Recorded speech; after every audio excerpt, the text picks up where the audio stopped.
Alors pour commencer, je ne vais pas vous surcharger d'informations, nous allons travailler avec des éléments simples, 4 notes et 2 rythmes. Et encore, il y aura plein d'autres choses, mais on ne va pas s'attarder dessus. Alors 4 notes, nous avons Do, Si, Ré, Mi. Bien sûr, je vous invite à avoir la partition devant les yeux. Ensuite, nous avons les rythmes de blanche et les rythmes de noir. Les blanches valent 2 temps ou 2 clics, et les noirs valent un temps, soit un clic. On reverra tout ça de toute façon en cours de route, on va même les revoir plusieurs fois. En regardant la partition du tout premier morceau, je remarque qu'il y a déjà beaucoup d'informations. On va en regarder quelques-unes. La clé de sol pour la main droite et la clé de fa pour la main gauche. Sachez que ce n'est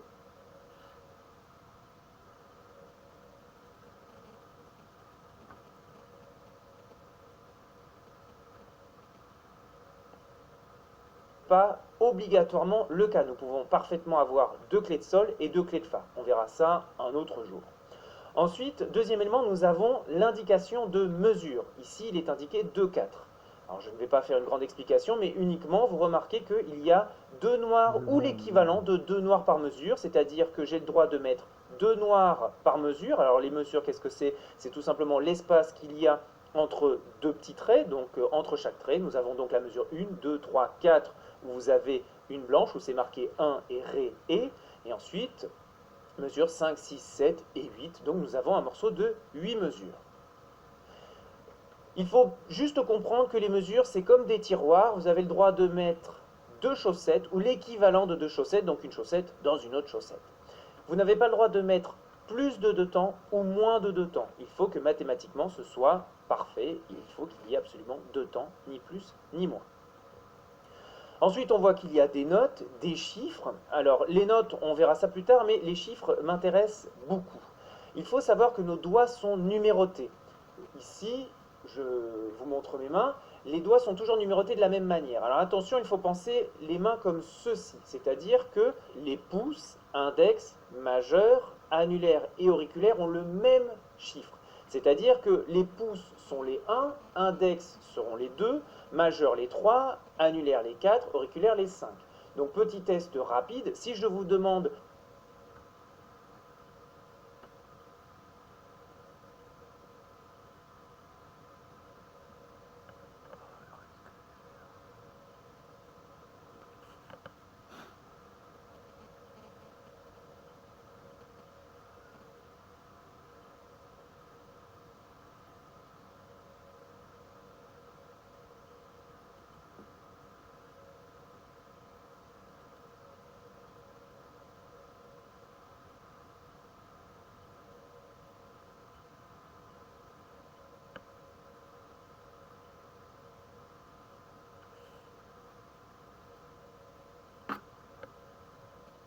le deuxième doigt de la main droite, c'est celui-ci. Si je vous demande le premier doigt de la main gauche, c'est celui-ci. Pardon. Ensuite, si je vous demande le cinquième doigt de la main gauche, ce sera ce doigt-là. Et un petit dernier, si je vous demande le quatrième doigt de la main droite, alors ça va être plus difficile, hop, ici, vous l'avez. Voilà, donc 1, 2, 3, 4, 5, 1, 2, 3, 4, 5. Alors il y a 3 règles d'or à respecter absolument quand vous commencez un morceau. C'est valable à partir de maintenant jusqu'à très très tard. Il n'y a pratiquement pas de moment où on arrête de dire les notes. Je ne vais pas m'étaler sur le sujet, mais en fait il faut dire les notes constamment. Et petite anecdote, remarquez à quel point dans les enregistrements de Glenn Gould, on l'entend chantonner les notes, on l'entend dire les notes. Donc c'est pas une question de niveau, c'est une excellente habitude à prendre dès le départ. Je vous assure, cela vous donnera des bases très très solides. Alors, on commence. La règle est toujours la suivante. Je dois avoir un doigt par touche. Ça, c'est pas bon. Alors, c'est pas que c'est pas bon dans l'absolu, c'est juste que nous, on veut des règles simples. On doit toujours avoir un doigt par touche. Et la main gauche se place ici aussi. Alors, comment j'ai trouvé mon placement? C'est ça qui est intéressant.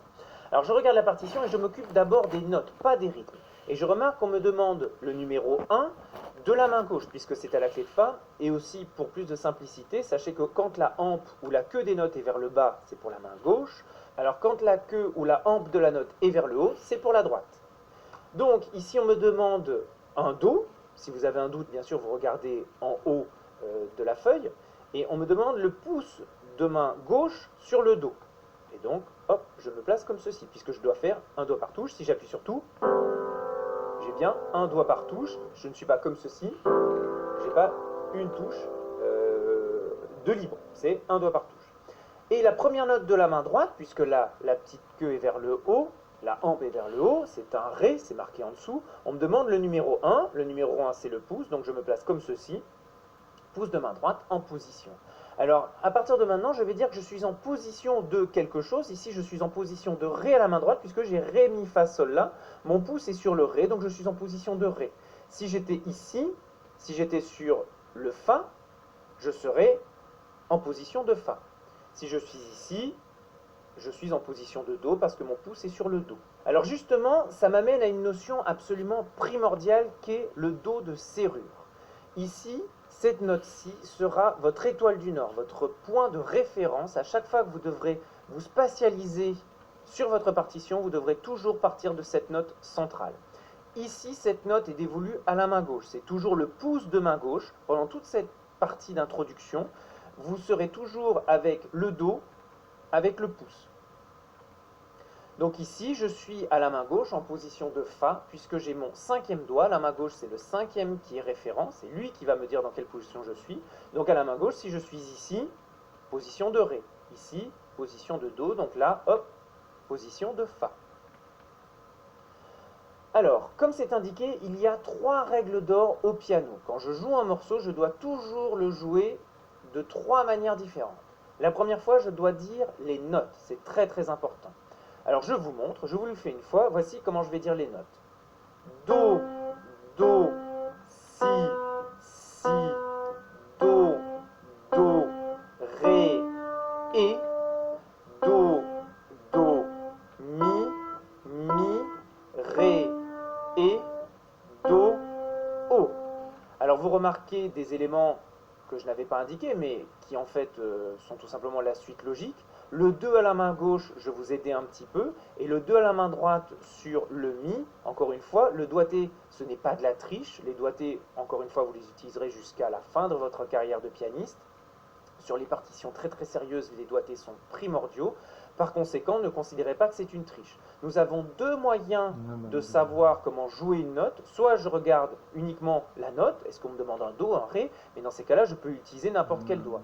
Et selon les éditions, plus ou moins sérieuses, des fois il y a des éditions très sérieuses où il n'y a pas de doigté, c'est à vous de faire tout le travail, mais des fois, on va vous indiquer le doigté. Là, ici, évidemment, je vous indique tous les doigtés dont vous avez besoin. Donc ici, vous remarquez qu'on vous demandait le 2 de main gauche sur le Si et le 2 de main droite sur le Mi. Autre point important, vous remarquez que j'ai dédoublé la voyelle de la blanche. C'est un point important à souligner. J'ai matérialisé le fait que ma blanche valait 2 temps en dédoublant la voyelle. C'est une bonne habitude à prendre. Donc voilà, j'ai fait ma première étape, j'ai lu mon morceau avec les notes, aucune vitesse nécessaire. Au contraire, si vous sentez que vous avez besoin de réfléchir pour jouer la bonne note, c'est beaucoup plus intéressant que d'aller vite et de se tromper. Nous passons à la deuxième étape, je dois dire les temps. Ici, je vais donc devoir dire, puisque mes mesures contiennent 2 temps, je vais dire 1, 2 à chaque fois que je vais jouer mes notes. Donc je n'ai plus besoin de dire leur nom, je vais dire les temps sur lesquels elles sont positionnées. Voici à quoi ça ressemble. Je vais dire 1, 2 au départ pour vous montrer qu'il y a déjà une mesure de précompte, on va y revenir après. 1, 2. 1, 2, 1, 2, 1, 2, 1, 2, 1, 2, 1, 2, 1, 2, 1, 2. Une dernière indication concernant le fait de dire les temps avec des rythmes qui changent. Généralement, vous arrivez très bien à dire 1, 2 quand on ne joue que des noirs. Attention, il est possible que vous fassiez 1, 2, 1, 2 et de vous décaler complètement. Vous avez remarqué, j'ai tenu la blanche. 1, je n'ai plus rien dit parce que je n'ai rien joué. Certains d'entre vous auront cette difficulté, il faut bien se forcer à dire le temps même si on ne joue rien. Vous verrez, ce sera notamment le cas pour des mesures un petit peu plus compliquées. Et enfin, dernière étape, je vais utiliser le métronome. Le métronome est une étape essentielle, primordiale, pour pouvoir jouer le morceau en rythme. Alors je vous donne comme indication 60 à 66, c'est-à-dire le nombre de battements par minute. Ici, mon métronome, vous remarquez qu'il y a une petite lumière jaune, une petite lumière orange, indique le temps sur lequel je me trouve dans mon morceau. Si je l'envoie, voilà, vous remarquez, premier temps, deuxième temps. Et le son est différent. Le premier son est un petit peu différent par rapport au deuxième, pour pouvoir m'indiquer où je me trouve dans la mesure. Si évidemment vous avez un métronome qui ne donne que des clics, celui que j'utilise moi-même d'ailleurs, ce n'est pas grave si vous n'avez pas l'indication de mesure. Là, c'est vraiment pour que cette vidéo soit la plus pédagogique possible. Donc je passe au métronome, une fois que j'ai bien dit le morceau avec les notes et que ça tourne, que je l'ai dit avec les temps et que ça tourne et que c'est juste, je peux maintenant m'entraîner au métronome. Alors quand vous jouez au métronome, vous devez toujours précompter au moins une mesure. Je me place, je sais que je vais jouer Do, donc là je suis prêt. 1, 2.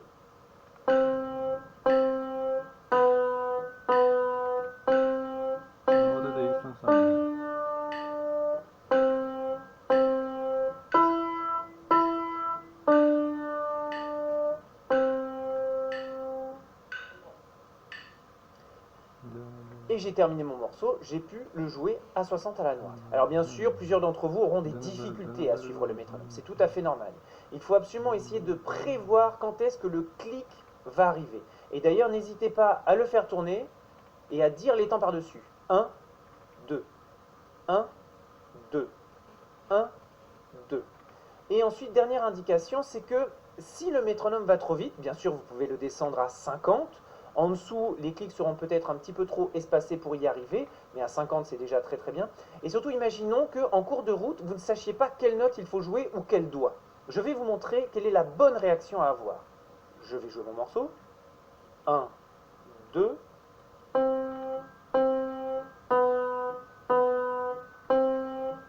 Et là, je ne sais pas. Ah, c'est quoi? On me demande un Ré, c'est celui-là. Non, c'est le pouce. Je laisse les clics défiler. Donc c'est un Ré, c'est sur un premier temps.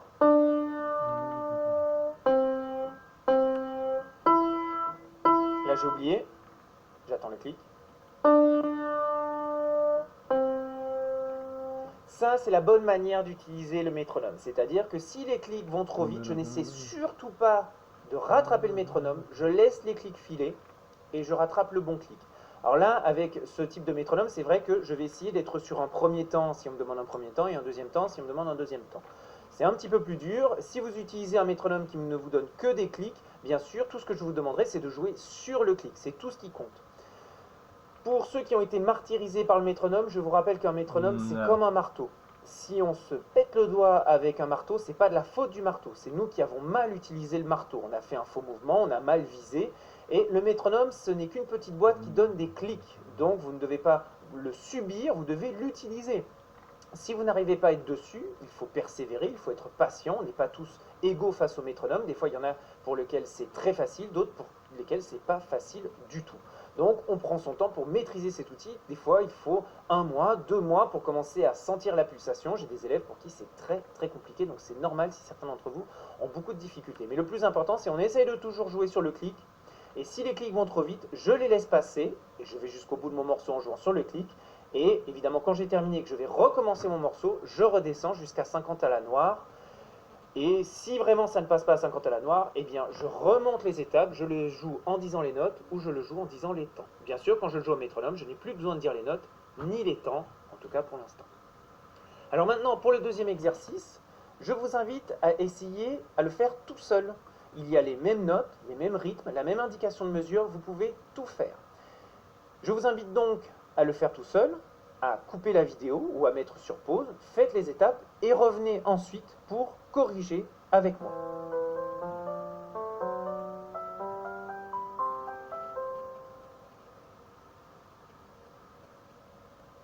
Une fois que ceci est fait, donc bienvenue de retour, et on va maintenant commencer par les notes. Je me repositionne et je vais donc dire les notes du numéro 2. Do, O, Mi, Ré, Do, O, Si, Do.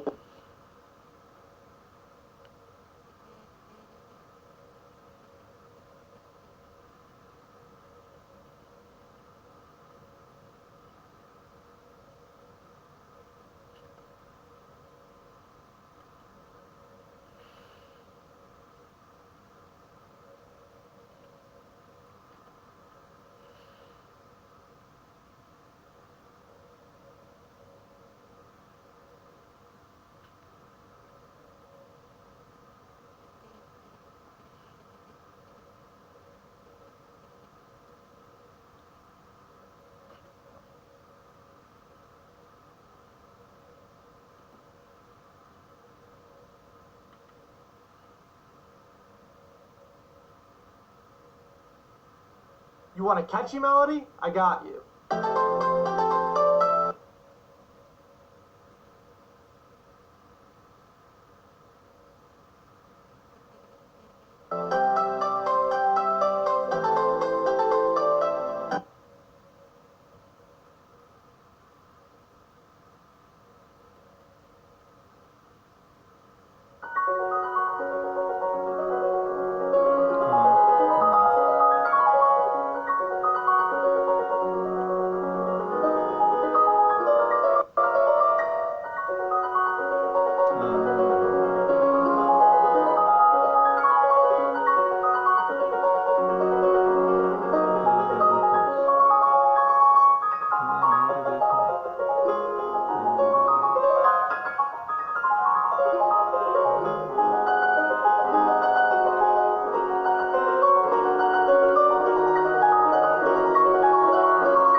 varmış diyor işte.